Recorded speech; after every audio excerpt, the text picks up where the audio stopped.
Salut! Alors, en fait, ça fait un petit moment que j'ai envie de faire une vidéo et puis je la fais pas. Et j'avais vraiment plein d'idées, plein de choses à dire. À commencer, il y a plein de gens qui parlent de leur PAL. Donc, pour ceux qui ne savent pas, c'est la pile à lire.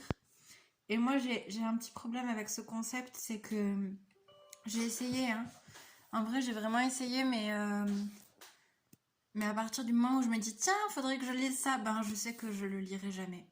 Du coup, j'avais plutôt envie de faire une vidéo sur la PDL, la pile déjà lue. Et sauf que c'est un concept un peu trop précis pour moi, pour moi-même. Du coup, ben je l'ai pas faite. Et du coup, ben là, voilà, c'est toujours le confinement. Je suis toute seule chez moi. J'ai fini mes réserves de chocolat. Donc j'en suis à manger les pépites de chocolat comme ça toute seule. En regardant des vidéos de célébrités qui font des conneries. Je commence à avoir vu un certain nombre d'épisodes du Graham Norton Show. L'avantage, c'est que je m'améliore en anglais. L'inconvénient, c'est que je comprends pas tout. Mais quand même, je comprends beaucoup de choses et je vais vraiment devenir super badass en anglais. Vraiment. Le confinement a du bon. Et du coup, j'avais quand même. Parce qu'en fait, je sais pas si c'est le fait d'être toute seule ou paumée chez moi, mais j'ai vraiment envie de rire en ce moment. Donc en fait, ça fait 4 jours que je regarde que des trucs très très très débiles. À des niveaux divers, mais le premier niveau est déjà vachement haut en fait. C'est comme si le zéro était au niveau 10. Et, et je sais pas, j'ai envie de rire en ce moment. Voilà. Parce que je trouve que mes toucans sont un peu tristes. Je sais pas, c'est peut-être moi dans ma tête. Et du coup, comme j'ai désespérément besoin de faire quelque chose, parce que quand je fais rien, je commence à me dire, ah, un jour je vais devoir refaire quelque chose et je sais pas si c'est vraiment une bonne idée. Du coup, je me suis dit que j'allais faire une vidéo là, comme ça, bim bam boum. Du coup, une vidéo qui n'a pas de sujet et dans laquelle je fais rien. Je pense que c'est un bon concept. Voilà. Euh, voilà. Du coup, je suis là et je fais rien. Si, je suis en train d'installer un truc sur mon ordinateur. Alors, comme du coup, je fais rien et je n'ai rien fait, c'est pas trop rangé, donc on a de la chance. J'ai sous la main 2 livres que j'ai lus récemment. Donc, un petit extrait de ma PDL. James Lovelock, oui, vous voyez pas trop, c'est à l'envers. Hein. James Lovelock, La Terre est un être vivant, l'hypothèse Gaïa, collection Champ chez Flammarion. Donc, le livre a un peu vieilli parce qu'il a à peu près 40 ans. C'est un livre que j'ai commencé. Ouais, c'est ça, 79. J'ai commencé à le lire il y a plusieurs années et c'est un essai qui est hyper intéressant mais qui est un peu ardu quand même. Où en gros, je pense que Lovelock a été l'un des premiers à formuler cette hypothèse de considérer la Terre comme un être vivant à part entière, comme du coup qui s'autorégule de lui-même. Bon, voilà, on est en avril 2020, on est enfermé chez nous parce qu'il y a un virus qui a décidé de faire la teuf partout. Je pense que Lovelock, il avait peut-être pas totalement tort. Et du coup, comme j'avais commencé à le lire il y a au moins 4 ans, je me suis arrêtée au milieu, j'ai repris, mais j'ai pas repris depuis le début. Du coup, je me souviens pas tout à fait de quoi ça parle. Non, c'est pas vrai. Ce livre est hyper intéressant. Et je suis pas d'accord avec tout ce qu'il dit, surtout qu'on a 40 ans de recul, donc il y a forcément des choses.